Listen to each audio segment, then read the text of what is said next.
Hi guys, welcome to my YouTube channel. तो आज हम पढ़ेंगे एचआईवी, जो कि बहुत इंपॉर्टेंट टॉपिक है सेकेंड ईयर यूनिवर्सिटी एग्ज़ाम के लिए। इसे मैंने दो पार्ट्स में डिवाइड किया है। तो इसके फर्स्ट पार्ट में हम इसका इंट्रोडक्शन, क्लासिफिकेशन और पैथोजेनेसिस को पढ़ेंगे, और सेकंड पार्ट में इसकी लैब डायग्नोसिस और नार्को स्ट्रेटजीज को अच्छे से पढ़ेंगे। इसका सेकंड पार्ट मैंने इसी चैनल की प्लेलिस्ट पे अपलोड कर दिया, आप उसे वहाँ से देख सकते हैं। तो हम देखते हैं एचआईवी। इसकी फुल फॉर्म क्या है? Human immuno deficiency virus. अब ये वायरस जो है ये किस फैमिली में आता है? ये आता है रेट्रोविरिडी फैमिली में। इसका जेनेरा क्या है, मतलब इस फैमिली का जेनेरा क्या है जिसके अंदर ये एचआईवी आता है? इस मेनली इस फैमिली के दो जेनेरा होते हैं, एक होता है लेंटी वायरस, एक होता है डेल्टा रेट्रोवायरस। जो लेंटी वायरस होता है वो इंक्लूड करता है HIV-1 को, HIV-2 को, और डेल्टा रेट्रोवायरस जो जेनेरा है वो किसको इंक्लूड करता है? STLV-1 को। और अब ये जो HIV है ये क्या कॉज करता है? ये एड्स कॉज करता है। एड्स की फुल फॉर्म क्या होती है? Acquired immunodeficiency syndrome. इसका इटियोलॉजिकल एजेंट क्या है, मतलब इसे कौन कॉज करता है? HIV। तो अब ये इसकी पूरी क्या होती है? स्ट्रक्चर। तो हम इससे पहले स्ट्रक्चर को अच्छे से फ्लो चार्ट में समझते हैं, फिर डायग्राम के थ्रू समझेंगे। तो देखो, इन दी स्ट्रक्चर में क्या होता है? सबसे बाहर क्या होगा? इन्वेलोप, और उसके अंदर क्या होगा? इसका न्यूक्लियोकैप्सिड।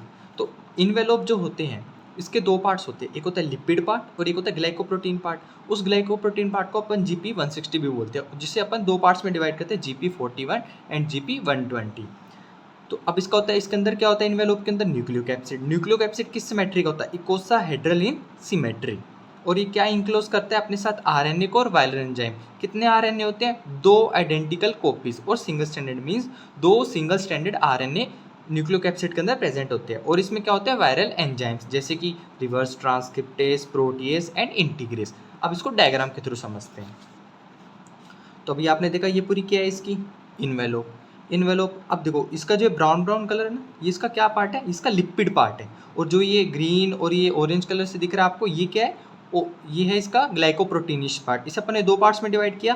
जब इसे अपन ग्रीन पार्ट को अपन बोलते हैं GP140 एंड ऑरेंज पार्ट को बोलते हैं GP120। अब इसके अंदर ये पूरा क्या है? इसका न्यूक्लियोकैप्सिड। मेनली अपन ऐसे देखा जाए तो ये बाहर क्या होगी? इन्वेलोप। इसके अंदर फिर क्या आ गया? मैट्रिक्स के अंदर क्या आ गया? कोर। और इसको पूरे को क्या बोलते हैं अपन? न्यूक्लियोकैप्सिड। ये अपने साथ क्या इंक्लोज करता है? दो सिंगल स्टैंडर्ड RNA, अभी आपने देखा। और इसमें क्या है? इसके साथ कुछ एंजाइम्स है, वायरल एंजाइम, जैसे कि reverse transcriptase, protease and integrase. अब अपन इसकी पूरी की पूरी जेनेटिक्स को समझते हैं, मतलब जो इसके अंदर RNA है वो उसकी क्या जेनेटिक्स है, वो क्या क्या कोड करता है। तो मेनली जो इसकी जेनेटिक्स है, इसमें दो तरह के जीन होते हैं, एक होते हैं स्ट्रक्चरल जीन और एक होते हैं नॉन स्ट्रक्चरल जीन या रेगुलेटरी जीन। अब हम स्ट्रक्चरल जीन को अच्छे से फ्लो चार्ट में समझते हैं। स्ट्रक्चरल जीन तीन तरह के होते हैं, गैग, पोल एंड ENV। जो गैग होता है वो किसे कोड करता है? वो कोड करता है core and shell of virus को। और जो गैग जो होता है वो किस, मतलब ये P55 को कोड करता है, जो क्या है? प्रिकर्सर प्रोटीन, जो फर्दर तीन पार्ट्स में डिवाइड हो जाता है, P18, P24 and P15। P18 किसको कोड करेगा? मैट्रिक्स एंटीजन को। P24 एंड P15 किसको कोड करेंगे? कोर एंटीजन को। और इसके बाद सेकंड जीन कौन सा होता है? पोल जीन, जिसे अपन ने थ्री पार्ट में डिवाइड किया, P31, P51, P66। P31 जो है वो किसे कोड करता है? इंटीग्रेस को। P51 कोड करता है रिवर्स ट्रांसक्रिप्टेज को। और P66 किसे कोड करता है? प्रोटीएज को। अब जो ENV है वो किसे कोड करेगा? GP160 को। GP160 के अपन ने दो पार्ट्स पढ़े, GP120 एंड GP41। और अब इसके अंदर देखो, ये जो GP120 है ये किसकी तरह काम करता है? मेन रिसेप्टर की तरह, जो किससे बाइंड होता है? CD4 molecule on host cell. और GP41 किस में काम करता है? Help in fusion. अब इसको डायग्राम के थ्रू समझो। ये पूरी स्ट्रक्चर है। अब इसमें आपने क्या देखा? ये GP120 था और GP41। तो GP जो 120 है, ये जो GP120 है ये रिसेप्टर की तरह काम आता है। मतलब अगर ये हॉस्टल में जैसे ही जाएगा ना, ये किससे बाइंड होगा? उसकी CD4 मॉलिक्यूल से। और ये GP41 जो है ये किससे बाइंड हो, ये किस में काम करेगा? मतलब ये पहले बाइंड हो जाएगा, उसके बाद ये किस में मदद करेगा? ये फ्यूजन में मदद करेगा। अब इस स्ट्रक्चरल जीन को थोड़ा अच्छे से और देखो कि जो, जैसे कि ये गैग जीन है, अब ये जो गैग जीन है ये किसे कोड कर रहा है? एक तरह से मैट्रिक्स और कोर को। मतलब कि जो ये मैट्रिक्स है और ये कोर है, इसे कौन कोड कर रहा है? Gag gene. और जो पोल जीन है वो किसे कोड कर रहा है? जितने भी वायरल एंजाइम्स हो गए, मतलब इसके अंदर जितने भी वायरल एंजाइम्स हो गए उसे कौन कोड कर रहा है? पोल जीन। और इसके अंदर जितने भी वायरल एंजाइम हो गए उसे कौन कोड कर रहा है? पोल जीन। और इसमें ENV जीन किसे कोड कर रहा है, इसकी इनवेलोप को, ये पूरी इनवेलोप होगी, इसे कौन कोड कर रहा है, ENV जीन। अब अपन सेकंड देखते हैं इसके नॉन स्ट्रक्चरल जीन्स, जिसे अपन क्या बोलते हैं, और रेगुलेटरी जीन। इसे अपन देखते हैं अब नॉन स्ट्रक्चरल जीन और रेगुलेटरी जीन। ये किसको रेगुलेट करते हैं, वायरल रेप्लिकेशंस को। ये दो तरह के होते हैं, इसेंशियल एंड एसेसरी। इसेंशियल में कौन कौन आता है, टैट, नेफ, REV, और एसेसरी में कौन आता है, विफ, VPR एंड VPU। अब अपन इसकी मोड ऑफ ट्रांसमिशन को समझते हैं कि किस तरह से ये ट्रांसमिट होता है one person to another person. पहले तो होता है, सबसे ज़्यादा होता है ब्लड ट्रांसफ्यूजन के through, around more than 90%। Then होता है parent to child 13 to 40%। Then injection drug abuse 0.5 to 1%। Then sexual intercourse 0.1 to 1%। Then needle stick injury exposure 0.3%। अब अपन पूरी की पूरी इसकी क्या समझते हैं, पैथोजेनेसिस को। अब पूरी पैथोजेनेसिस समझते हैं। जैसे ही HIV किसी भी ह्यूमन बॉडी में जाएगा तो उसके अंदर क्या होती है, उसकी होस्ट सेल से बाइंड करता है। तो अभी मैंने आपको बताया इसके बाहर क्या होता है, GP120 एंड GP41, जो किससे बाइंड करता है, होस्ट सेल के CD4 रिसेप्टर से। मतलब GP120 CD4 रिसेप्टर से बाइंड करेगा, और ये अंदर इसके क्या टी सेल है, टी सेल के ऊपर CD4 रिसेप्टर है, तो उससे क्या होगा, ये बाइंड होगा। और GP41 क्या, फैसिलिटेट फ्यूजन। अब जैसे HIV आया, comes in the body, GP120 binds to CD4 receptor of target cell, और GP41 facilitate fusion of HIV to target cell membrane. अब अपन इसको पूरा फ्लो चार्ट में समझते हैं, फ्यूजन के बाद क्या क्या हुआ। जैसे ही फ्यूजन होगा तो वो जो दो सिंगल स्ट्रैंडेड RNA थे जो न्यूक्लियोकैप्सिड के अंदर थे, वो किस में चले जाएंगे, टारगेट सेल के साइटोप्लाज्म में चले जाएंगे। जैसे वो टारगेट सेल के साइटोप्लाज्म में जाएंगे, उसके पास कुछ वायरल एंजाइम्स है, जैसे कि रिवर्स ट्रांसक्रिप्टेज, उससे वो किस में कन्वर्ट हो जाएगा, DNA RNA हाइब्रिड में, और फिर वो फर्दर रिवर्स ट्रांसक्रिप्टेज के थ्रू किस में कन्वर्ट हो जाएगा, सिंगल स्ट्रैंडेड DNA में, और फर्दर वो किस में कन्वर्ट हो जाएगा, रिवर्स ट्रांसक्रिप्टेज के थ्रू डबल स्ट्रैंडेड DNA में। और इसको अब रेप्लिकेशन करने के लिए क्या करना होगा, होस्ट सेल के न्यूक्लियस में इंसर्ट, मतलब होस्ट सेल के न्यूक्लियस में जाके उसके जो DNA है होस्ट सेल के DNA से उसमें इंटीग्रेट होना पड़ेगा। तो ये किस में ट्रांसपोर्ट होगा, सबसे पहले होस्ट सेल के न्यूक्लियस में, वहाँ से अपने पास अपने साथ एक एंजाइम लेके आया वायरल इंटीग्रेस, उससे किस में इंसर्ट हो जाएगा, होस्ट सेल के DNA में, और वहाँ से क्या करेगा, ट्रांसक्रिप्शन करेगा। ट्रांसक्रिप्शन करके mRNA भी बनाएगा, वायरल सिंगल स्ट्रैंडेड RNA भी बनाएगा, और वो mRNA ट्रांसलेशन के थ्रू वायरल प्रोटीन्स बनाएंगी, जो इस वायरल सिंगल स्ट्रैंडेड RNA के साथ असेंबल होके डोटर्स वायरोन्स बनाएंगी। इससे इसकी प्रोजेनी, मतलब इसका प्रोग्रेशन बढ़ता जाएगा। अब अपन जैसे ही अपन ने अभी आप देखा कि पैथोजेनेसिस क्या है, जैसे वो होस्ट सेल के अंदर जाता है, वहाँ अपनी प्रोजेनी को बढ़ाता है, उसके बाद वो फर्दर डिजीज़ प्रोग्रेस करेगा, मतलब उस पर्सन के अंदर डिजीज़ करेगा, अपने सिम्टम्स लाएगा। वो डिजीज़ कैसी होती है, अपन उसको पढ़ते हैं। सबसे पहले एक नोट है कि जो GP120 जो होता है वो CXCR4 एंड CCR5 को रिसेप्टर से भी बाइंड करता है। जैसे वो CD4 से बाइंड कर रहा था, उसी तरह कुछ को रिसेप्टर्स होते हैं जो कुछ T लिम्फोसाइट पे होते हैं और कुछ मैक्रोफेज पे होते हैं, उनसे ये बाइंड करता है।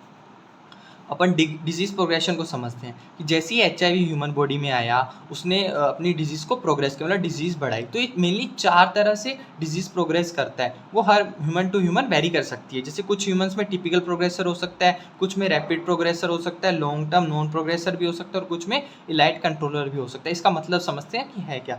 टिपिकल प्रोग्रेसर वो होते हैं जिनमें लगभग विद इन 10 ईयर से डिजीज़ कोज हो जाए, मतलब सिम्टम्स आ जाए और डिजीज़ अपन को पता चल जाए उसको एड्स हो चुकी है। ये लगभग 80 to 90% पॉपुलेशन में टिपिकल प्रोग्रेसर डिजीज प्रोग्रेशन होता है। रैपिड प्रोग्रेसर में विद इन 2 to 3 ईयर्स में आ जाता है सिम्टम्स, और 5 to 10% पॉपुलेशन इसके अंडर आती है। लॉन्ग टर्म नॉन प्रोग्रेसर में विद इन 10 to 30 ईयर्स, मतलब बहुत लंबे समय लग जाता है, और ये लगभग 5% पॉपुलेशन में ही देखा गया। और elite controller with in 10 to 30, मतलब इसमें भी बहुत ही ज़्यादा टाइम लग जाता है, और ये लगभग लेस देन 1% पॉपुलेशन में ही मिलता है। अब एक पॉइंट को समझते हैं। जैसे ही अभी मैंने आपको बताया GP120, वो सबसे पहले आके क्या किससे बाइंड करता है, रिसेप्टर के साथ बाइंड करता है। अगर इस CCR5 रिसेप्टर में क्या हो जाए, म्यूटेशन हो जाए, तो GP120 बाइंड नहीं कर पाएगा। तो ये जो पर्सन जिनमें म्यूटेशन होती है वो किसके साथ एसोसिएटेड होते हैं, इस long term non progressor disease progression के साथ। मतलब कि जिनमें इसमें म्यूटेशन हो गया वो लॉन्ग टर्म नॉन प्रोग्रेसर बन जाएंगे। ये म्यूटेशन 2 तरह का होता है, या तो होमोजाइगस या हेटेरोजाइगस। होमोजाइगस होगा तो ये कंप्लीटली रेजिस्टेंस हो जाएंगे HIV इन्फेक्शन से, और अगर हेटेरोजाइगस होगा तो सस्पेक्टेबल, बट जो progression to AIDS is delay, मतलब कि उनको एड्स होने में बहुत लंबा समय लग जाएगा, मतलब डिले हो जाएगी उनकी। अभी आपने अभी पढ़ा है जैसे मैंने कि डिजीज प्रोग्रेशन में टिपिकल प्रोग्रेसर सबसे ज़्यादा होता है, लगभग 80 to 90% पॉपुलेशन। तो आपके पास जो एड्स के पेशेंट आएंगे मेनली टिपिकल प्रोग्रेसर कंडीशन के आएंगे। तो अब अपन टिपिकल प्रोग्रेसर को अच्छे से समझते हैं कि किसी मतलब कि जो HIV है वो कैसे ह्यूमन बॉडी में जाके अपना डिजीज़ प्रोग्रेस करता है मोस्टली केसेस में। तो इसमें टोटल 5 स्टेजेस आती हैं HIV इन्फेक्शन की। सबसे पहले एक्यूट HIV डिजीज़, मतलब कि HIV आएगा तो वो क्या करेगा, अपनी प्रोजेनी बढ़ाएगा, मतलब वायरस को बढ़ाएगा, तो प्राइमरी वायरीमिया होगा। इसमें significant drop in CD4 T cell count. और इसमें क्या होगा, जैसे CD4 T सेल काउंट होगी तो मतलब अपनी इम्यूनिटी कम हो जाएगी। इम्यूनिटी कम होगी तो मतलब कि अपन को कैसे इनिशियल फ्लू लाइक इलनेस, मतलब कि दूसरे डिजीज आके कोज करेंगे, मतलब दूसरे ऑर्गेनिज्म आके डिजीज कोज करेंगे, तो अपन को कैसा दिखेगा, इनिशियल फ्लू लाइक इलनेस मिलेगी। अब अपन समझते हैं सेकंड स्टेज को, एसिम्प्टोमेटिक स्टेज। नाम में ही है एसिम्प्टोमेटिक, मतलब सिम्टम्स के बगैर। इसमें क्या होता है, हमारा इम्यून रिस्पॉन्स डेवलप हो जाता है इस एक्यूट HIV डिजीज के अगेंस्ट। तो इसमें 2 तरह के इम्यून रिस्पॉन्स डेवलप होते हैं, CMI एंड HMI, और ये लगभग 1 महीने के अंदर आ जाता है।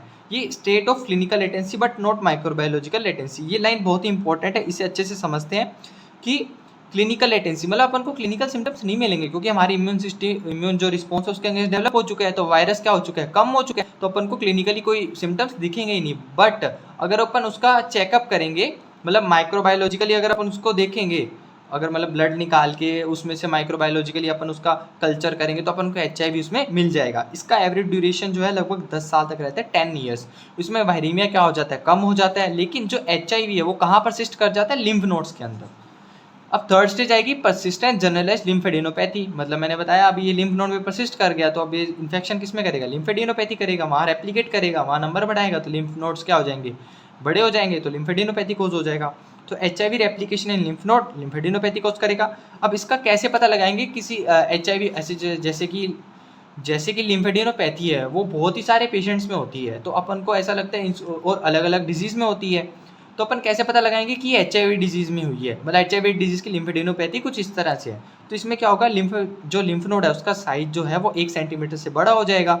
मोर देन 2 या equal than 2 non continuous site, इसका मतलब है 2 अनइक्वल साइड्स पे अपन को ऐसे लिम्फ नोड दिखेंगे 1 सेंटीमीटर से बड़े, और ये लगभग 3 महीने तक रहने चाहिए, मतलब 3 महीना हो चुका हो उन लिम्फ नोड को रहने हुए, तो अपन इसको एक तरह से बोल सकते हैं इसको मे बी HIV है। अपन इसकी 4th स्टेज समझते हैं, सिम्टोमेटिक HIV इन्फेक्शन। तो अब after period of clinical latency, मतलब अपन जब तक इसको क्लिनिकली कोई सिम्टम्स नहीं आ रहे थे, अब क्या होगा, अब क्लिनिकल लेटेंसी का पीरियड खत्म हो गया, मतलब सिम्टोमेटिक HIV इन्फेक्शन आ गया, मतलब इसमें सिम्टम्स दिखेंगे, तो इसमें क्या होगा, CD4 T cell count decrease हो जाएगी क्योंकि अब क्या हो रहा है, लिम्फ नोड के अंदर बहुत ज़्यादा रेप्लिकेशन हो रहा है, मतलब अपनी प्रोजेनी बढ़ा रहा है HIV प्रोजेनी बढ़ाएगा, तो मतलब वो वायरस अब कोज हो रहा है, अपन को सिम्टम्स दिखेंगे। तो इसमें क्या क्या सिम्टम्स दिखेंगे अपन को सिम्टोमेटिक HIV इन्फेक्शन में, unexplained diarrhoea lasting for more than 1 month, weight loss दिखेगा more than 10%, fatigue, malaise and night sweats, oral thrush infections भी दिखेंगे। अब इसकी जो 5th स्टेज है मतलब एड्स, मतलब अब एंड स्टेज कौन सी आ चुकी है HIV की, जो क्या कोज करेगी, एक्वायर्ड इम्यूनोडेफिशिएंसी सिंड्रोम। इसमें CD4 T सेल का काउंट जो होता है वो लेस देन 200 सेल पर माइक्रोलीटर हो जाता है। इसमें वायरल लोड बहुत ही ज़्यादा बढ़ चुका होता है, और जो लिम्फोइड टिश्यू होता है वो किससे रिप्लेस हो जाता है, फिब्रिनोइड टिश्यू से।